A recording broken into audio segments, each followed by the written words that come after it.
রাজনৈতিক মহলে প্রত্যাশা মতোই ২১-এর মঞ্চ থেকে ২০২৪-এর লক্ষ্যে বার্তা দিলেন তৃণমূল নেত্রী মমতা বন্দ্যোপাধ্যায়।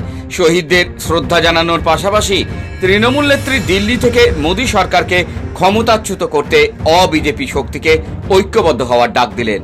বুধবার দুপুরে দিল্লির কনস্টিটিউশন ক্লাবে মমতা বন্দ্যোপাধ্যায়ের ভার্চুয়াল ভাষণ শোনার জন্য উপস্থিত ছিলেন প্রাক্তন কেন্দ্রীয় স্বরাষ্ট্রমন্ত্রী পি চিদম্বরম, সমাজবাদী পার্টির নেতা রাম গোপাল যাদব ও জয়া বচ্চন, কংগ্রেস নেতা দিগ্বিজয় সিং, টিআরএস নেতা কেশব রাও, আরজেডি নেতা মনোজ রায়, প্রিয়াঙ্কা চতুর্বেদী, সুপ্রিয়া শুলের মতো নেতৃত্বরা সবাইকে ধন্যবাদ জানান তৃণমূল নেত্রী।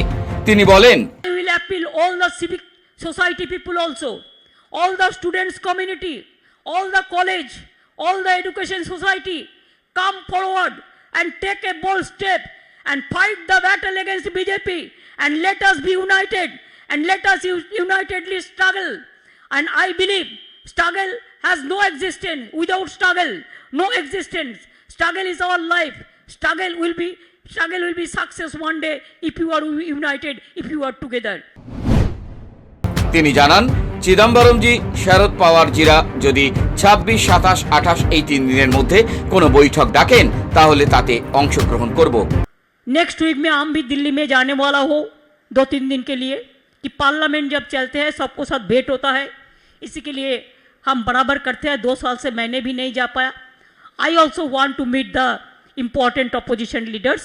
अगर ये टाइम में शरद जी आप है, आप उधर में चिदम्बरम जी सब वगैरह वगैरह सब है, आप लोग सोच लीजिए।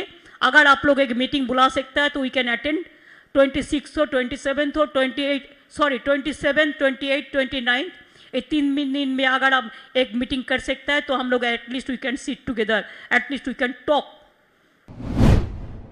এবার তৃণমূল নেত্রী নিজেই তৃতীয় ফ্রন্টে জল্পনা উস্কে দিয়ে জোট বাঁধার বার্তা দিলেন। মমতা বলেন, আগে বাড়বার জন্য বুথ কর্মীরা যেমন আমাদের ইলেকশনে কাজ করেছেন, ছেড়ে দিলে চলবে না। খেলা হবে, খেলা একটা হয়েছে, 5ই মেজার রেজাল্ট আপনারা পেয়েছেন, খেলা আবার হবে। যতদিন বিজেপিকে ভারতবর্ষ থেকে বিতাড়িত আমরা না করতে পারি ততদিন রাজ্যে রাজ্যে খেলা হবে, এভরি বুথে খেলা হবে, সমস্ত জায়গায় খেলা হবে। পেগাসাস নিয়ে 21শে জুলাইয়ের মঞ্চ থেকে বিজেপিকে তীব্র আক্রমণ করলেন তৃণমূল নেত্রী মমতা বন্দ্যোপাধ্যায়। তিনি অভিযোগ করেন, Do I know our phone is totally tapped? Not only tapped, it is just like a recorder. They are behaving Pegasus, dangerous, ferocious. They have forgotten. They allow people to live peacefully. They are harassing the people. Their dictatorship is too much. And do you know, I cannot talk to Chidambaram ji because my phone will be tapped. Sometimes if I wish, I cannot talk to Sharad Pawar ji. I cannot talk to even Delhi Chief Minister. I cannot talk to Shiv Sena Chief Minister. I cannot talk to Andhra Pradesh Chief Minister. I cannot talk to Odisha Chief Minister. Why? What Pegasus? Instead of giving money to the poor, you are spending lots of money for spygiri, spying, beating, killing and talking too much, doing nothing. মনে রাখবেন, পেগাসাসের নাম করে আপনার আমার সবার phone tap. আপনি বাড়িতে কখন ঘুমোচ্ছেন সেটাও ফোনে দেখা যাবে, আপনি কি খাচ্ছেন সেটাও দেখা যাবে, আপনার ব্রেনটাও স্ক্যান করে নিচ্ছে। মানুষকে ডোমেস্টিক গ্যাসের দাম 2 মাসে 47 বার বেড়েছে। Petrol price, diesel price, petroleum products 3.7 lakh crores. Government of India collected 3.7 lakh crores from the public pocket. And where they are spending this money? The people are not getting even vaccine, medicine. Where is the PM Care Fund? Who is taking care for that? And now because of Pegasus, can you imagine? I have done one thing, I am showing you. देखो, हम पूरा इसको plaster कर दिया। क्या करेगा? Phone लगा के क्या करेगा? कैमरा में पूरा तुल लेता है। हम ऑडियो में भी बात करते हैं तो, फेस टाइम में भी करते हैं तो, वीडियो में भी करते हैं तो मैं कैमरा का ही पूरा प्लास्टिक प्लास्टर लगा दिया। एक गवर्नमेंट ऑफ इंडिया को भी प्लास्टर लगाना चाहिए, नहीं तो देश बर्बाद हो जाएगा, देश को बर्बादी हो जाएगा। किसी का ऊपर भरोसा नहीं है, केउ काउके বিশ্বাস করতে পারছে না। Even central government, I am sorry to से, your ministers their phone is also blocked. स्पाईगिरी चल रहा है, मिनिस्टारेर फोन पेगासास ঢুকে গেছে, অফিসারদের phone Pegasus captured, all leaders phone Pegasus captured, all জাজেস phone, maximum জাজেস phone is also captured. নাও গণতন্ত্রের তিনটে ইম্পর্টেন্ট জিনিস আছে, democracy. If we love our democracy, hour founding father they strong our democracy, and India is one of the largest democracy in the world.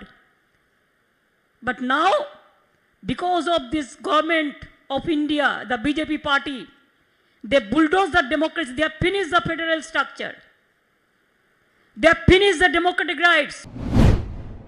দেশে গোয়েন্দাগিরি চলছে, মিনিস্টারের ফোনেও Pegasus, সব বিচারপতিদের phone tap করা হচ্ছে, বিচার ব্যবস্থাকে শেষ করে দেওয়া হচ্ছে বলে অভিযোগ করে মমতা বলেন, সুপ্রিম কোর্ট শতপ্রণোদিত মামলা করুক, তা না হলে অন্তত একটা সিট গঠন করা হোক যেটা সুপ্রিম কোর্টের নির্দেশে এই ফোনে আড়ি পাতার তদন্ত করবে।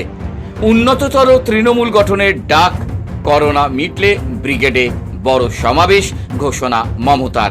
এবার বিধানসভা ভোটে বিপুল জয় পেয়েছে তৃণমূল, সেই জয়ের জন্য অভিষেক বন্দ্যোপাধ্যায় এবং তার টিমকে ধন্যবাদ জানালেন তৃণমূল নেত্রী মমতা বন্দ্যোপাধ্যায়। তিনি অভিযোগ করেন, ভোটের সময় মানি পাওয়ার, মাসল পাওয়ার, এজেন্সি পাওয়ার দিয়ে তৃণমূলকে দমিয়ে রাখার চেষ্টা হয়েছিল। অনেক প্রতিকূলতার পরে আমরা বাংলায় জিতেছি। উন্নততর তৃণমূল গঠনের ডাক দেন মমতা। একই সঙ্গে জানান, শীতকালে ব্রিগেডে বড় সমাবেশ করার পরিকল্পনার কথা। বিজেপির বিরুদ্ধে তীব্র আক্রমণ শানান মমতা। তিনি বলেন, বিজেপি হলো হাই লোডেড ভাইরাস, এরা করোনা থেকেও মারাত্মক। তিনি অভিযোগ করেন, ত্রিপুরায় আজকে আমাদের শহীদ দিবস পালন করতে দেওয়া হয়নি, র্যালি করতে দেওয়া হয়নি, এটা কি গণতন্ত্র? করোনা নিয়েও কেন্দ্রীয় সরকারকে ব্যর্থতা তুলে ধরেন তৃণমূল নেত্রী। করোনার তৃতীয় ঢেউ নিয়ে কেন্দ্রের কোনো পরিকল্পনাই নেই, করোনায় অক্সিজেন নেই, ওষুধ নেই, ভ্যাকসিন নেই, করোনার দ্বিতীয় মোকাবিলায় ব্যর্থ কেন্দ্র। কোভিড নিয়ে দেশকে শেষ করে দিয়েছে। সেকেন্ড কোভিড কাউকে বুঝতে দেওয়ার আগেই 4 লক্ষ প্রাণ অকালে ঝরে গেছে। কোভিডে ভ্যাকসিন নেই, मेडिसिन नहीं, ऑक्सीजन नहीं, कोविड में मर जाता है तो गंगा में डेड बॉडी भेज देता है। और प्राइम मिनिस्टर कहते हैं UP is the best state in this country. शर्म नहीं लगता है? कोई शर्म नहीं लगता है कि एक तो मेडिसिन नहीं देता है, वैक्सीन नहीं देते हैं, उसको बाद मरने के बाद क्रिमेशन भी नहीं करने देता है, अंतिम संस्कार भी नहीं करने देता है, মৃতদেহকে সম্মান পর্যন্ত জানাতে দাও না তোমরা। সমস্ত ডেড বডিগুলো গঙ্গায় ভাসিয়ে দিয়েছো। কখনো বিহার তুলেছে, কখনো বাংলা তুলেছে। আমরা তাদের আবার সসম্মানে हम लोगों ने डेड बॉडी को जब हमारा बंगाल में आया तो हम उसको क्रिमेशन का बंदोबस्त किया। ये हमारा थोड़ा ही काम है, आपका यूपी का काम था, आपने नहीं किया, लेकिन आप बड़ा बड़ा बात करते हैं। तो आज देश में क्या है, कोविड में आपका फेलियर मोनुमेंटल फेलियर है। কোভিডে মনুমেন্টাল ফেলিওর হয়েছে আপনাদের। আপনাদের জন্য 4 লক্ষ লোক মারা গেছে, কেউ একটা অক্সিজেন পর্যন্ত পায়নি। সেকেন্ড কোভিড আমরা কন্ট্রোল করতে পারতাম যদি সঠিক সময় ব্যবস্থা নিতাম। Instead of taking care of Covid, second Covid you came as a daily passenger every day in Bengal. তিনি বলেন, দলকে শক্তিশালী করতে হলে সংগঠন মজবুত করার পাশাপাশি পুরনো কর্মীদের সম্মান দিতে হবে, নতুনদেরও দলে টানতে হবে। এদিন দৈনিক জাগো বাংলা প্রকাশ করেন মমতা বন্দ্যোপাধ্যায়। পেট্রোপণ্যের মূল্যবৃদ্ধির প্রতিবাদে মিছিল করার ডাক দেন মমতা। তিনি বলেন, রোজ যখনই সময় পাবেন আধ ঘন্টা করে মিছিল করবেন। স্লোগানও বেঁধে দেন তিনি, পেট্রোল ডিজেল গ্যাসের দাম বাড়লো কেন, জবাব দাও। এখন বিশ্ব বাংলা সংবাদের রিপোর্ট।